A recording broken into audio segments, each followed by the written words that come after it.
Quelle joie immense de savoir que vous êtes là, nombreux devant vos postes télévisés en train de nous suivre en ces moments. Votre fidélité nous honore. Bonsoir, chers fidèles téléspectateurs. Il s'agit bel et bien de votre émission que vous aimez beaucoup, le Conseil des adorateurs, qui est présenté par moi, votre bien-aimé Gossen Kalonji. Alors, comme vous le constatez, je suis passé sur cette bel espace. Mais alors, avant d'introduire l'homme qui est juste à mes côtés, j'aimerais dire un grand merci à toute l'équipe technique et Sport TV. Et là, je vois derrière la caméra Arthur, un homme capable, un homme toujours à son poste, et je salue respectueusement notre DG Patrick Feni. Alors, sans plus tarder, je m'occupe tout justement de l'homme qui est à mes côtés, comme je venais de le dire. Bonjour papa. Bonjour pasteur. Vous allez bien? Très bien, merci. Et de votre côté? Alors, ils sont là nombreux, vous allez juste vous présenter, ils ont besoin de vous connaître aussi. Ils sont là. Alors, bonjour chers téléspectateurs, je suis Toby Ngulumingi, je suis un serviteur de Dieu, je suis chantre, et aujourd'hui, c'est moi, je vais vous parler un peu sur le sujet de l'adoration dans cette belle émission qui est le Conseil des adorateurs. Vous allez insister quelque chose, vous servez le Seigneur où? Ils ont... Ah oui, je suis serviteur de Dieu dans l'église de la Compassion, extension Mamoubutu.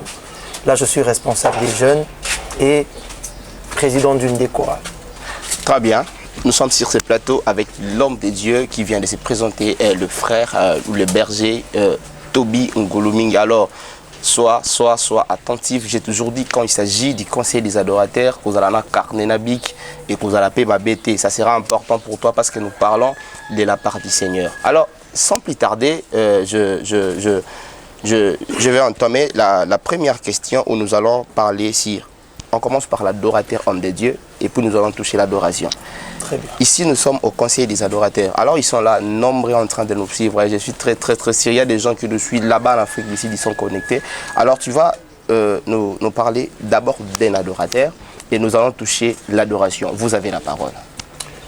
Alors, de manière pratique, de manière simple, Jean chapitre 4, on commence à partir du verset 20, on se rend compte qu'il y a une conversation entre Jésus et la femme samaritaine. La femme samaritaine. La conversation du puits. Et dans cette conversation, on voit que la femme samaritaine a voulu emmener le débat sur le lieu de l'adoration. Ok. Donc, dans l'échange, elle lui dit, nos pères ont adoré sur cette montagne. Elle montrait le mont Garizim. Mais vous, juifs, vous dites que le lieu pour adorer est à Jérusalem. Elle parlait du temple. Mais Jésus corrige le débat. Il lui explique que le débat n'est plus sur le lieu. Le lieu d'adoration est important, ça joue un rôle, mais le débat n'est plus sur le lieu, le débat est sur la qualité de l'adorateur. Très bien. Alors, qu'est-ce qu'est un adorateur? La vraie définition de cette expression, je dirais de manière simple, c'est que l'adorateur, c'est celui qui a pour raison de vivre, d'exprimer son amour à Dieu. Un adorateur exprime son amour à Dieu. Lorsqu'on parlera de l'adoration, on verra que l'adoration, c'est l'art d'exprimer à Dieu son amour. Et donc l'adorateur, c'est celui qui le fait, qui exprime. D'une manière, si vous allez juste éclairer, ils sont là. Quand vous disiez exprimer son amour, c'est-à-dire vous avez dit ça dans l'adorateur. L'adorateur, c'est exprimer. Maintenant, d'une manière pratique, vous allez encore plus éclairer avec plus de précision pour être plus clair. Comment on peut exprimer cet amour? Voilà.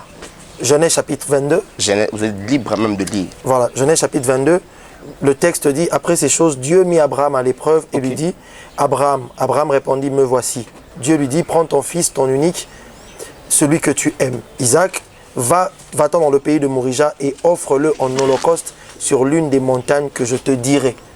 Le texte, quand on suit la suite, Abraham est en train de dire, c'est là la première fois que l'expression adorée est utilisée. Dans Genèse 22. Genèse 22.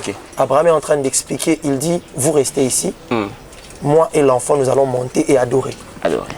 En d'autres termes, ce texte, on sait que c'était un texte d'amour, un texte de détachement aux choses que Dieu donne pour la personne de Dieu. Et Dieu dit à Abraham, il lui dit, ok, Abraham, c'est moi qui t'ai donné Isaac, tu m'aimes, tu dis que tu m'appartiens, d'accord, mais donne-moi Isaac. Et Abraham, pour exprimer à Dieu son amour, il dit, ok, ça va, je vais offrir Isaac. Mais Abraham appelle ça adorer. Ça, c'est une grande révélation. C'est Dieu qui a donné Isaac à Abraham. Et Dieu a demandé Isaac à Abraham. Il a voulu voir si son cœur est attaché à lui ou bien à Isaac. Oh mon Dieu, oh mon Dieu. Vous allez essayer d'approfondir un peu, petit peu pendant même 30 secondes et nous allons passer à notre deuxième point. Alors, dans ce texte, toujours dans le même texte, quand on suit la suite, Abraham est prêt à sacrifier Isaac. Il prend le couteau. Quand il lève la main, chapitre 22, chapitre 22, le verset 13, on peut prendre à partir de là. Le texte dit, non, maintenant je sais que tu m'aimes.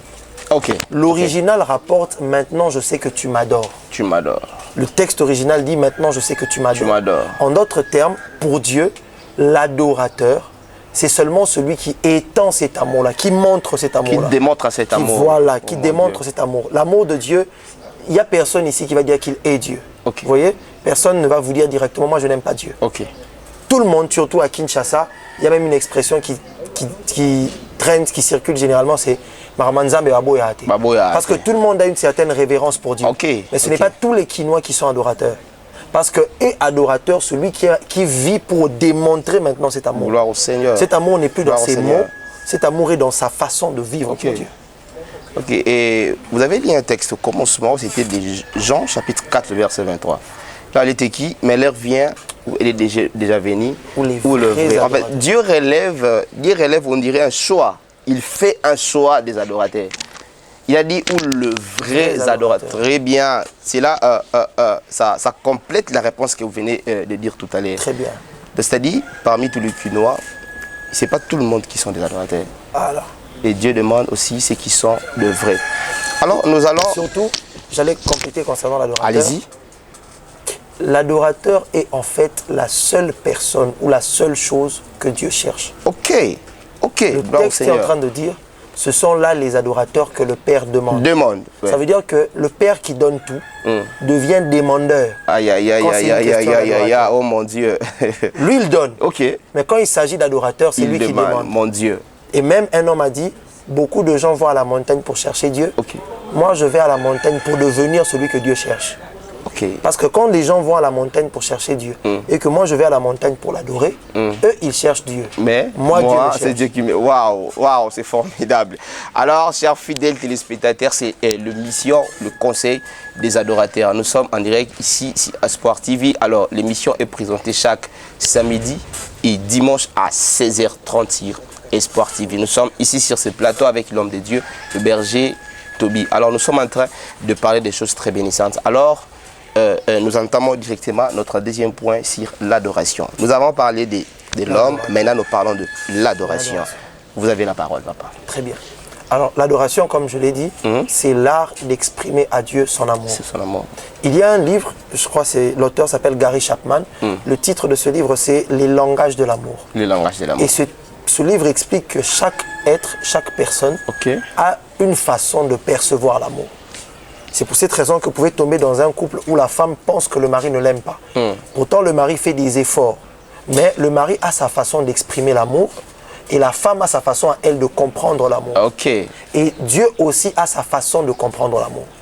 Ce n'est pas de n'importe quelle manière qu'on exprime à Dieu son amour. Remarquez, Jésus dit aux disciples, il leur dit, si vous m'aimez, vous obéirez à mes commandements. Ça veut dire que même si vous me dites 1 milliard de fois que vous m'aimez, le langage de l'amour que moi je comprends, c'est le langage de l'obéissance. De l'obéissance. Vous voyez, il y a des hommes, par exemple, qui aiment qu'on leur parle d'une certaine manière.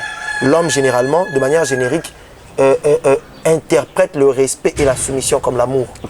Tandis que la femme interprète le fait de bien la traiter comme de l'amour. Vous voyez? Et Dieu interprète le fait d'obéir à sa loi. En fait, de la même manière que l'homme a sa manière, la femme aussi a sa manière. Même Dieu aussi a sa manière. Gloire au Dieu Seigneur. perçoit l'amour de sa manière. De sa manière. Et maintenant, l'adoration, c'est l'art maintenant d'exprimer à Dieu son amour. Son amour. Mais d'après les standards que Dieu a fixés. Vous voyez, si quelqu'un vous exprime son amour en dehors de ce que vous percevez comme l'amour, vous passerez votre vie à croire que la personne ne vous aime pas. Et si vous exprimez à Dieu votre amour en dehors des choses, des standards que lui a fixés, Dieu dira que vous ne l'aimez pas. Alors, essayez de toucher maintenant les standards de Dieu. Voilà. C'est l'adoration. Voilà. Le premier standard que Dieu a établi sur l'amour, il en a établi deux. Il a établi deux standards, c'est l'esprit et la vérité. Jadis, dans l'Ancien Testament, il y avait plusieurs lois concernant l'adoration. Par exemple, la loi du lieu. Voilà pourquoi la femme samaritaine avait eu ce débat avec Jésus. Parce qu'on n'adore pas Dieu n'importe où. N'importe où. Vous voyez? Et il y a même des noms de Dieu que les Juifs ne citent pas à certains endroits. Par exemple, Shalom, il se salue en se disant Shalom. Sauf dans certains endroits. Si tu es dans les toilettes, par exemple, et que tu rencontres un Juif, tu lui dis pas Shalom, parce que c'est le nom de Dieu et on n'adore pas Dieu n'importe où. Vous voyez? Mais maintenant, quand Jésus arrive, Jésus change le débat. Il explique que, Dieu veut que vous lui exprimiez son amour tout le temps. Mais si vous vous limitez au lieu, par exemple, vous allez souffrir. Alors je change le débat. Au lieu d'adorer sur un lieu, je vais vous emmener à adorer dans une dimension spirituelle. Gloire au Seigneur. Et la dimension spirituelle que Dieu a fixée, c'est l'esprit et la vérité. Et la vérité. Vous voyez? Alors, en esprit, pourquoi? En esprit, parce que l'adorateur ne peut pas adorer Dieu en dehors de ce que Dieu lui a révélé. Ok. C'est pas possible. Ok. Vous n'inventez pas. Et permettez-moi d'éclairer juste tout petit peu ce qu'il vient de dire. Donc, l'adoration, en fait, il est en train de faire ce que Dieu est en train de lui dire de faire. C'est ce que vous voulez dire. Justement. Mais pas seulement ce que Dieu est en train de lui dire de faire, mais surtout ce que l'Esprit de Dieu a révélé à son esprit sur Dieu. Ok. Vous voyez? Parce que quand on adore Dieu et que, par exemple, on doit dire qui il est, on ne peut pas aller à l'extérieur de ce que Dieu nous a dit qu'il est. Parce que tout ce que Dieu a dit dans la Bible, c'est ce qu'il est, mais ce n'est pas ce qu'il est pour nous. Ok, wow, ça c'est pertinent. Vous voyez? Seigneur. Si ce qu'il a dit sur nous, ou ce qu'il a dit, n'est pas conforme à notre réalité, nous ne l'adorons pas en esprit. On l'adore d'après la lettre. Et la Bible dit que la lettre tue. Vous voyez? Par exemple, quelqu'un qui adore Dieu et dit tu es le narcisse de Saron. Tu ne sais pas ce que ça veut dire. Si tu ne comprends pas ce que ça veut dire, ne dis pas. Tu ne l'adores pas en esprit. L'adorer en esprit, ça veut dire l'adorer sur le rocher de la révélation. Si ces points-là, adorer en esprit, on ne sait pas parler en langue. Non. Non. Ça, c'est un débat. Adorer en esprit, c'est pas parler en langue. C'est pas parler en langue. Non. Adorer en esprit se base sur le rocher de la révélation. Le parler en langue, c'est autre chose. C'est autre chose. Parler en langue, quand vous parlez en langue, vous dites des mystères, vous déclarez des mystères et tout. C'est ce que l'apôtre Paul dit. Mais ça, ce n'est pas le sujet. Vous pouvez adorer Dieu en esprit sans le parler en langue. Éclairer ça, ils sont là. Voilà. Il faut les éclairer vraiment. Adorer Dieu en esprit, ça ne signifie pas prier en langue. Non. Prier en langue, ça vous édifie, vous d'ailleurs. Adorer Dieu en esprit, c'est qu'en esprit, vous lui exprimez votre amour, mais pas dans le parler en langue. Le deuxième contexte d'adorer Dieu en esprit, ça veut dire l'adorer en dehors de vos émotions. Pourquoi? Parce que le siège des émotions, c'est l'âme. C'est l'âme. Et on sait que l'homme est constitué du corps, de l'âme et de l'esprit. Alors maintenant, adorer Dieu en esprit, ça s'explique comment? Ça s'explique de manière à ce que l'homme, voilà comment il procède. L'homme, c'est de l'extérieur vers l'intérieur. Le corps, les parvis, l'âme, le lieu saint, l'esprit, le lieu très saint. Dieu, c'est l'inverse. Dieu, quand il vient vers l'homme, il commence de l'intérieur vers l'extérieur. Adorer Dieu en esprit maintenant, c'est ça. C'est ce qui se passe dans votre esprit qui influence votre âme et qui influence votre corps. Seigneur. Donc, c'est ce qui se passe à l'intérieur de moi. C'est l'idée, la révélation que j'ai de Dieu dans mon esprit qui procure dans mon âme de la joie et qui me pousse à m'agenouiller. Gloire au Seigneur. Ce n'est pas que je m'agenouille pour avoir de la joie et pour avoir une révélation. Non, c'est l'inverse. Vous voyez? Adorer Dieu en esprit, c'est adorer Dieu. Voilà. Ceux qui adorent Dieu en esprit ne dépendent plus de la musique qu'ils jouent. Par exemple. Ça aussi, c'est un point. C'est un point surtout avec cette génération. Voilà. Il y a des gens, en fait, de la musique qu'ils jouent. Moi, j'appelle ça les stimulants. Ils ont besoin, vous voyez, quand les gens deviennent vieux aussi, ils ont besoin des stimulants pour parfois que ça va marrer. Mais de la même manière avec cette génération, en fait, nous sommes des pays, on dirait, malades. Voilà. On a besoin qu'on nous stimule par une mélodie pour nous connecter. Justement. Et ça, c'est pas adorer Dieu en esprit. Celui qui adore Dieu en esprit n'adore pas Dieu en se basant sur les émotions qu'il ressent. Adorer Dieu en esprit, c'est tu te mets à adorer Dieu quand bien même les choses autour de toi sont contre ton adoration. Parce que c'est vrai, il y a des circonstances que nous traversons dans la vie qui peuvent nous empêcher d'adorer Dieu. Mais maintenant, quand tu te mets à adorer Dieu d'après ton âme et que tu es triste, tu vas chanter des chansons tristes. Alors que l'Esprit de Dieu veut que tu chantes des chansons de joie. Vous voyez par exemple. Sur ce point-là, il y a aussi quelque chose que vous devez éclairer. Est-ce que l'adoration, adorer, c'est lié d'abord à la vitesse. Quand on parle de l'adoration, surtout dans nos églises, il faut une musique douce, vous voyez, quelque chose. Et puis, et comme ça, la louange, on dirait que la louange est charnelle.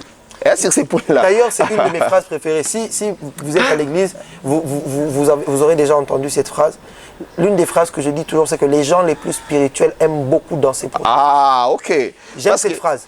Si vous êtes quelqu'un de vraiment spirituel, vous allez beaucoup aimer danser pour Dieu. La Bible dit David dansait de toutes ses forces devant l'Éternel et devant l'arche. Ça veut dire que quand l'arche était en train d'entrer, David dansait de toutes ses forces. Vous savez, les gens, en fait, pendant la louange, il y a des gens qui sont pris pour de moins sérieux. Pourtant, ce sont les frères charnels même qui restent assis. Si vous êtes spirituel, vous danserez pour Dieu.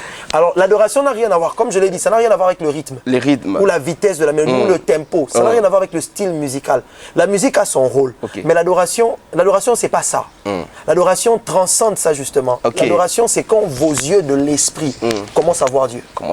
J'ai une phrase que je dis souvent, je dis, l'adorateur n'invente pas ce qu'il dit de Dieu. L'adorateur décrit ce qu'il voit de Dieu. Vous voyez, l'adorateur dans son esprit, il décrit justement ce qu'il est en train de voir Dieu en train de faire. Il n'invente pas. Ça, c'est adorer Dieu en esprit. En fait, ça, c'est un niveau spirituel qui est plusieurs n'ont pas encore accédé à ce niveau. Malheureusement, pourtant, c'est le niveau standard. Mais ils sont seulement comme ça. Voilà. Pourtant, c'est le niveau standard. Voilà pourquoi j'ai dit, c'est les standards que Dieu a fixés, que tout le monde doit voir. Vous voyez, c'est le niveau standard, d'adorer Dieu en fonction de ce que tu vois de lui. Gloire au Seigneur. Et la deuxième dimension, c'est en vérité. Et en vérité, il y a plusieurs significations à cette expression. Premièrement, c'est que vous ne pouvez pas adorer Dieu en dehors de Jésus.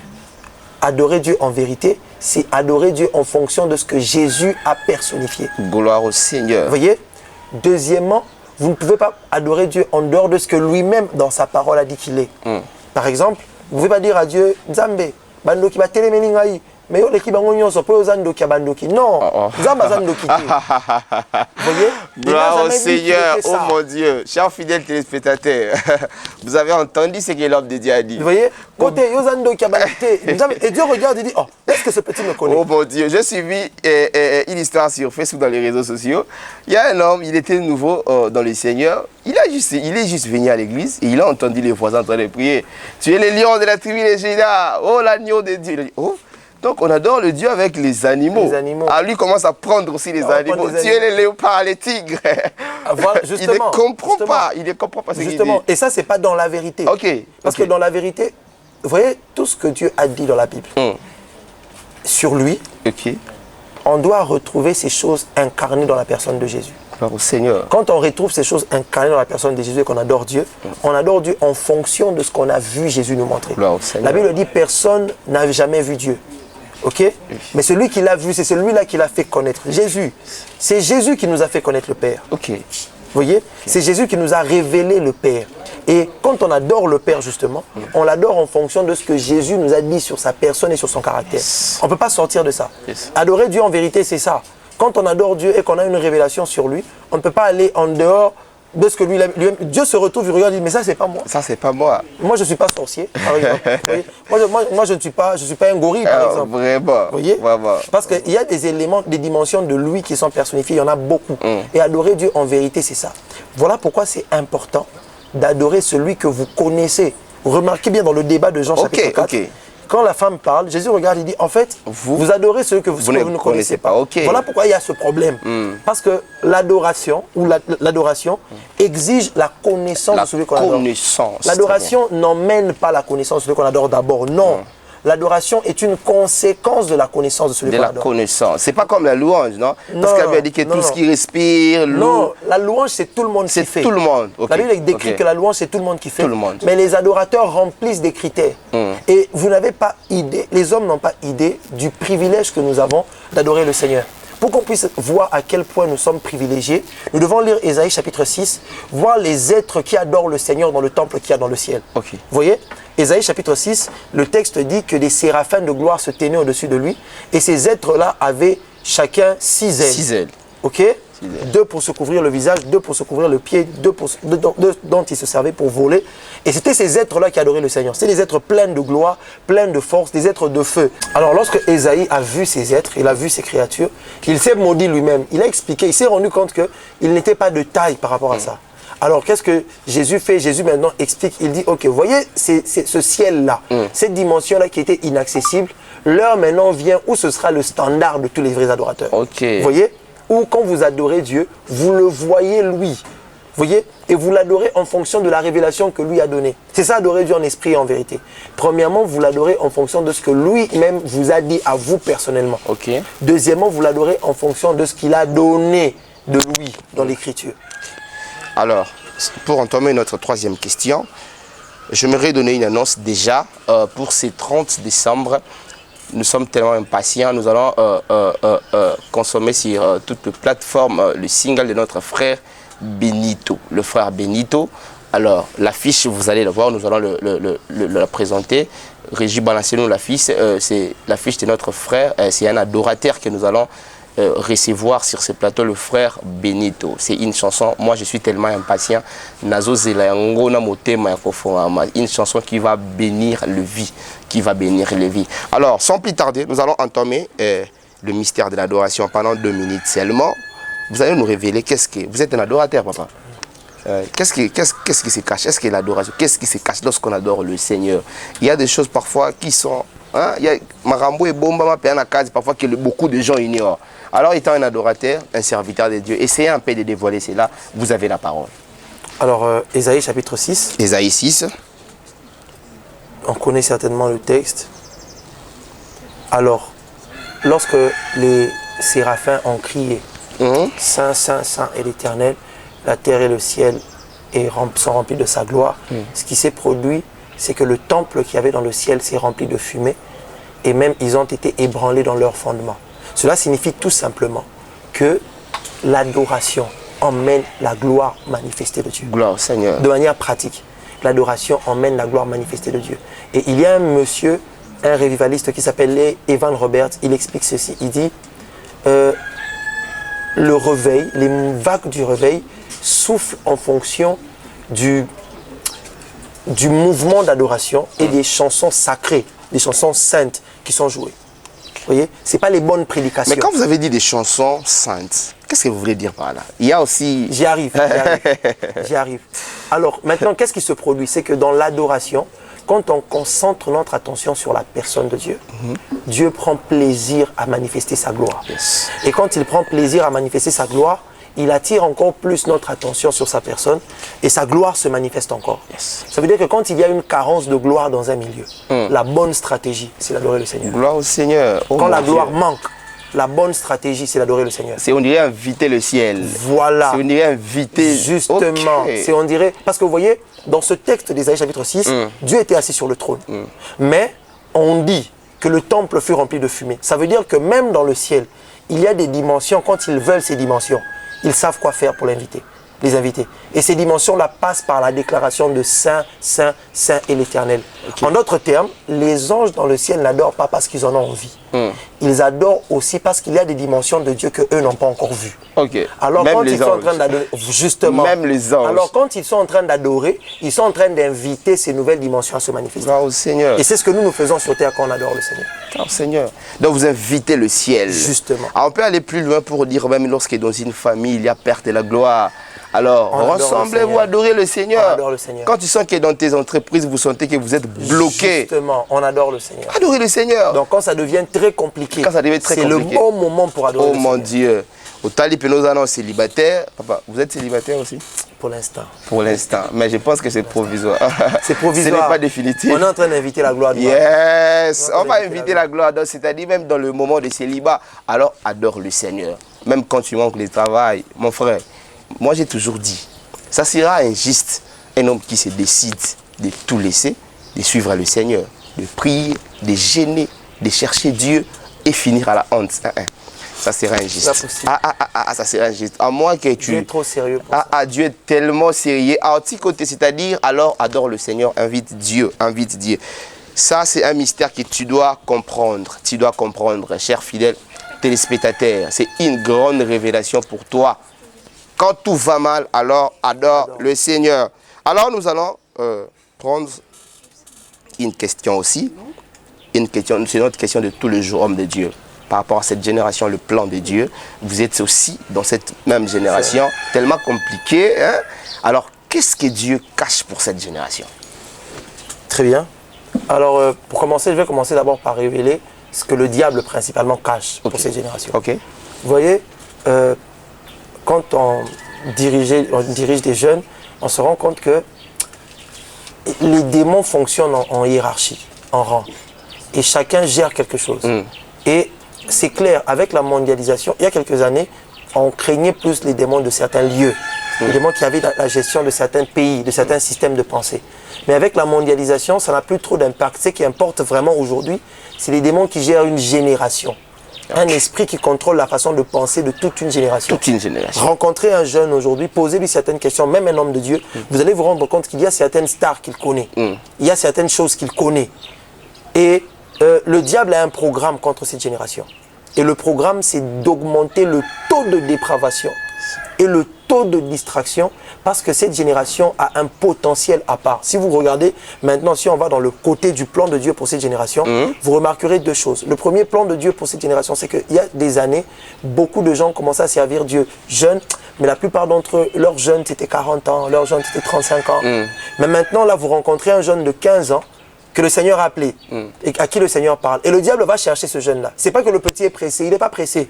C'est vraiment la génération. Et le but de Dieu, voilà. Et le but de Dieu, c'est de prendre ces jeunes-là comme ça pour les exposer, des Jérémies, parce que le monde est en train de se détruire et il faut qu'on ait des générations Jérémie. Qui a 12 ans, le Seigneur lui parle et lui dit, je t'avais déjà consacré prophète des nations. Et maintenant, ces jeunes-là, la première chose qu'ils doivent comprendre, c'est la pureté de vie. La pureté de vie. L'un des combats que le diable mènera contre les hommes, contre les jeunes gens aujourd'hui, c'est la qualité de leur vie. Le deuxième combat que le diable mènera contre les hommes, c'est le degré de concentration dans un rythme régulier de prière et de jeûne. On rencontre des jeunes gens très forts dans le football. Tu rencontres un man-off, c'est un man-off. Il connaît le nom de toutes les équipes. Il maîtrise tous les clubs de football. Mais il n'a pas prié le matin. Il n'a pas lu sa Bible. C'est un esprit.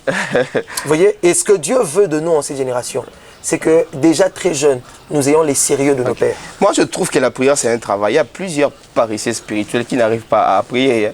Il est fort physiquement parce qu'il travaille, mais la prière, c'est un travail. Et puis, ce n'est pas un travail en vain. C'est un travail rémunérable. Tous les gens qui prient sont des hommes le plus dangereux. Vous avez dit, vous avez parlé de cette génération, mais pendant 30 secondes, vous allez juste donner même deux stratégies pour vaincre cette génération. Ils sont là, il y a des jeunes que le Seigneur a déjà appelés, ils sont déjà dans le mouvement. Alors, il y avait même quelques stratégies, et puis nous allons conclure notre mission. Vous avez la parole.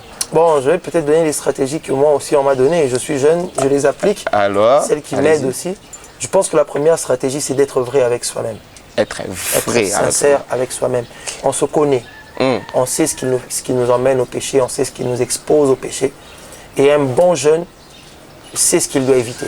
Et même quand on fait semblant à l'église de parler en langue, on se connaît. Même quand tu pries, c'est l'ange Gabriel en personne qui vient. Quand tu es humain, tu sais qu'il y a des choses qui... Tu n'es pas à l'abri, comme je l'ai dit.